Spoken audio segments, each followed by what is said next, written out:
Selamat sore Ibu dosen dan teman-teman, terima kasih atas kesempatan dan waktu yang telah diberikan kepada kelompok kami. Baik, di sini kami akan mempresentasikan hasil video yang telah kami tonton, yaitu pengenalan perancangan percobaan secara praktis dan mengenal rancangan petak terpisah split plot secara praktis. Perancangan percobaan adalah penerapan suatu desain atau perancangan di dalam suatu percobaan atau penelitian. Yang kedua itu tujuan percobaan. Itu untuk melihat pengaruh pemberian perlakuan terhadap variabel pengamatan. Yang ketiga itu tujuan perancangan. Itu untuk mengendalikan faktor lingkungan yang dapat menyebabkan error. Error yang tidak dapat dikendalikan menyebabkan tidak tercapainya tujuan percobaan.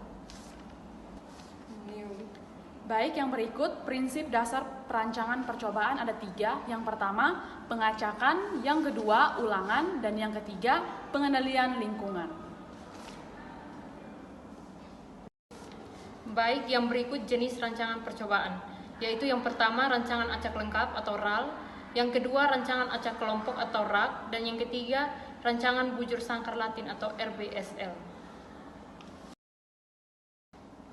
Baik, yang berikut rancangan lingkungan. Ada 3 rancangan lingkungan. Yang pertama, rancangan acak lengkap atau RAL biasanya dilakukan di lab atau rumah kaca dengan ketentuan lingkungan bersifat homogen, artinya tidak ada faktor lingkungan yang perlu dikendalikan. Yang kedua, rancangan acak kelompok atau RAK biasanya dilakukan di rumah kaca atau lapangan dengan ketentuan ada satu faktor lingkungan yang harus dikendalikan. Yang ketiga, rancangan bujur sangkar Latin biasanya dilakukan di lapangan dengan kriteria lapangan tertentu. Misalnya, di sini ada 2 faktor lingkungan yang harus dikendalikan. Misalnya, bisa karena sejarah penggunaan lahan atau mungkin karena adanya naungan di lahan yang kita gunakan dalam percobaan. Berikut contoh soal praktek desain percobaan. Ada 3 percobaan. Yang pertama, pengaruh media tumbuh terhadap pertumbuhan cendawan. Simbol perlakuan ada 5, M0 sama dengan kontrol, M1 sama dengan media 1, M2 sama dengan media 2, M3 sama dengan media 3, M4 sama dengan media 4. Kondisi lingkungan atau lokasi penelitian yaitu homogen atau laboratorium. Desain rancangan percobaan adalah RAL. Yang percobaan kedua, pengaruh media tanam terhadap pertumbuhan sawi dalam polybag. Simbol perlakuan ada 5, M0 sama dengan kontrol, M1 sama dengan media 1, M2 sama dengan media 2, M3 sama dengan media 3, M4 sama dengan media 4. Kendali lingkungan atau lokasi penelitian yaitu satu faktor lingkungan atau rumah kaca atau lapangan. Desain rancangan percobaan yaitu RAK. Percobaan yang ketiga, pengaruh pemberian dosis pupuk magnesium berbeda terhadap pertumbuhan tanaman jagung. Simbol perlakuan M0 sama dengan kontrol, M1 sama dengan 1 kg per HA, M2 sama dengan 2 kg per HA, M3 sama dengan 3 kg per HA, M4 sama dengan 4 kg per HA. Kendali lingkungan atau lokasi penelitian, 2 faktor lingkungan atau lapangan dengan kondisi penyiraman tidak merata dan lokasi tidak rata. Desain rancangan percobaan. Selanjutnya desain RAL. Di sini memberikan contoh ada 5 perlakuan M0, M1, M2, M3, M4 yang diulang sebanyak 4 kali sehingga terdapat 20 unit percobaan. Nomor ini diberikan untuk memudahkan kita untuk mengetahui bahwa ada 4 ulangan sehingga jumlahnya menjadi 20. Kemudian diacak secara lengkap artinya tidak ada batasan-batasan dalam pengacakan. Jadi bisa saja M0 ulangan 1 pindah ke posisi M0 ulangan 4 ataupun sebaliknya. Ataupun mungkin M2 ulangan 1 pindah ke M2 ulangan 3 dan ataupun M2 ulangan 1 pindah ke M4 ulangan 4. Yang mana intinya adalah seluruh cetakan percobaan yang tersedia itu terisi oleh unit percobaan yang berjumlah 20. Kemudian, pengacakan dapat dilakukan secara manual menggunakan angka acak, dapat juga menggunakan kalkulator ataupun Microsoft Excel. Yang berikut itu desain RAK. Ada 5 perlakuan sama dengan soal yang ada di RAL. ada M0, M1, M2, M3, M4 diulang 4 kali sehingga total terdapat 20 unit percobaan. Di sini diberikan angka 1, 2, 3, dan 4 sebagai penanda bahwa ini merupakan kelompok. Jadi pengelompokannya dari atas ke bawah. Kelompok 1 itu M0, M1, M2, M3, M4. Kelompok 2 M0, M1, M2, M3, M4 dan seterusnya. Diacak dalam kelompok. Jadi diacak dalam kelompok artinya misalnya sebelah kiri kelompok 1 M0 dipindahkan ke tempat M3, artinya kita melakukan pengacakan di dalam kelompok itu sendiri. Misalnya kelompok 1 kita acak khusus kelompok 1. M4-nya jadi pertama atau M2-nya jadi pertama, sehingga jadinya seperti di sini. M2, M0, M4, M1, M3 bukan pengacakan dari kelompok 1 tiba-tiba pindah ke kelompok 3.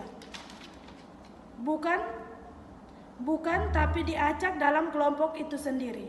Begitupun dengan kelompok 2, 3, dan 4 sehingga totalnya itu dilakukan 4 kali pengacakan karena ada 4 kelompok. Tambahan keterangan, setiap perlakuan hanya muncul sekali dalam setiap kelompok. Artinya jika muncul 2 perlakuan dalam satu kelompok, itu berarti ada kesalahan dalam penyusunan DNA RAK kita. Kemudian di sini biasanya untuk rancangan acak kelompok itu kita memberikan tambahan. Yang berikut desain RBSL atau pengacakan kolom dan baris. Pengacakan dilakukan sebanyak 2 kali, pengacakan secara kolom dan pengacakan secara baris. Jadi dengan perlakuan yang sama M0, M1, M2, M3, M4 kemudian diulang sebanyak 5 kali. Kenapa diulang secara 5 kali? Karena syarat dari RBSL adalah jumlah perlakuan sama dengan jumlah ulangan. Karena 5 perlakuan, 5 ulangan, sehingga total terdapat 25 unit percobaan. Contoh DNA awal, pada DNA awal disusun dalam setiap baris atau kolom, tidak ada perlakuan yang muncul, yang sama. Misalnya M0, M1, M2, M3, M4, secara kolom tidak ada perlakuan yang sama. Kemudian secara baris, M0, M1, M2, M3, M4 tidak ada perlakuan yang sama dalam setiap baris ini untuk DNA awal sebelum kita acak. Kemudian kita lakukan pengacakan seperti tabel yang sudah ada warna dengan ketentuan bahwa yang kita acak adalah pengacakan pertama kita lakukan berdasarkan pengacakan baris. Jadi yang diacak adalah antar baris bukan dalam baris. Contohnya tabelnya masih sama, belum diacak, hanya diberi warna untuk memudahkan kita. Baik, yang berikut hasil pengacakan menggunakan RBSL. Di bawah tabel ada keterangan, intinya adalah setiap perlakuan hanya muncul sekali dalam setiap baris dan kolom. Jadi, dari atas ke bawah tidak ada perlakuan yang sama, dari kiri ke kanan tidak ada perlakuan yang sama, begitupun baris setelahnya. Nah, jika kita mendapatkan perlakuan yang sama dalam satu baris atau satu kolom, berarti ada kesalahan dalam pengacakan. Materi yang berikut adalah mengenal rancangan petak terpisah atau split plot design secara praktis. Rancangan petak terpisah adalah rancangan faktorial yang membagi faktor perlakuan ke dalam 2 gugus kelompok petak yang berbeda, yaitu petak utama dan petak anakan. Petak anakan atau subplot adalah derajat ketepatan lebih tinggi.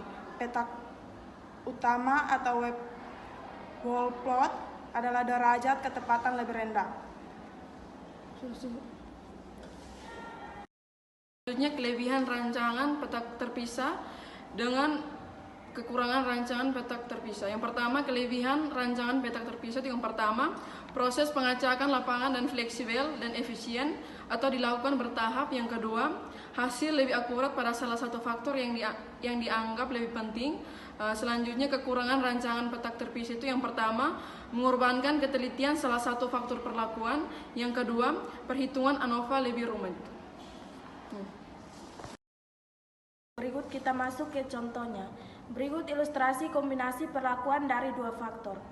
Ada dua faktor. Yang pertama itu faktor pertama dilambangkan dengan V yang akan kita jadikan petak utama. Yang kedua itu faktor kedua dilambangkan dengan U yang akan kita jadikan anakan petak. Untuk faktor pertama jenis variental atau dua taraf. Yang pertama itu BC, dua kodenya V1. Yang kedua NK 212 kodenya V2. Untuk faktor kedua, dosis pupuk urea terdapat 3 taraf. Yang pertama itu 100 kg per hektar atau U1, yang kedua 200 kg per hektar atau U2, yang ketiga 300 kg per hektar atau U3.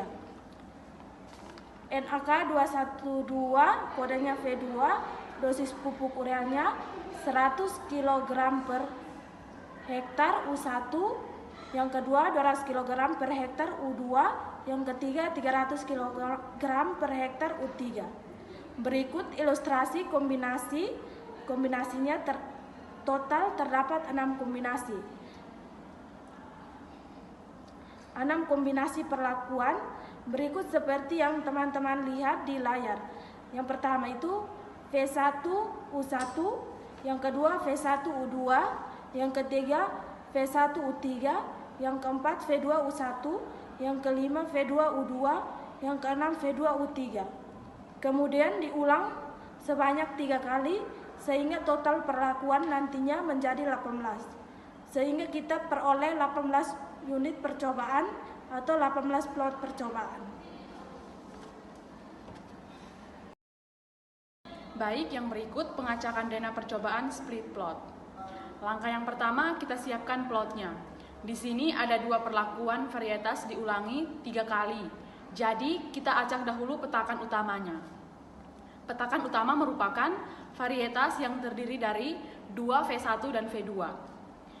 Kita ulang 3 kali sehingga menjadi 6 V1, V2, V1, V2, V1, V2. Dana awalnya untuk memastikan plotnya, kemudian kita lakukan pengacakan secara lengkap sehingga plotnya menjadi V2, V1, V1, V2, V1, V2. Baik, yang berikut langkah kedua, pengacakan petak anakan 3 perlakuan dosis pupuk urea. Berikut gambar awal dari hasil pengacakan petak utama, kemudian dilanjutkan untuk pengacakan petak anakan. Jadi karena pada anakannya ada 3, jadi satu plot dibuat menjadi 3 plot, di mana 3 plot ini nantinya akan disisihkan anakan petaknya. Jadi petak anakannya dibuat dari 2 petak utama yang telah diacak sebelumnya. Baik, yang berikut lanjutan langkah kedua pengacakan petak anakan 3 perlakuan dosis pupuk urea. Ini denah sebelumnya dari petak utama, kemudian kita bagi 3 pada masing-masing petak utama tersebut. Nah, petak anaknya setelah diacak seperti ini, U1, U3, U2, U3, U2, U1. Jadi diacak sejalur atau segaris vertikal. Segarus lagi. Baik, inilah hasil presentasi kami. Sekian dan terima kasih.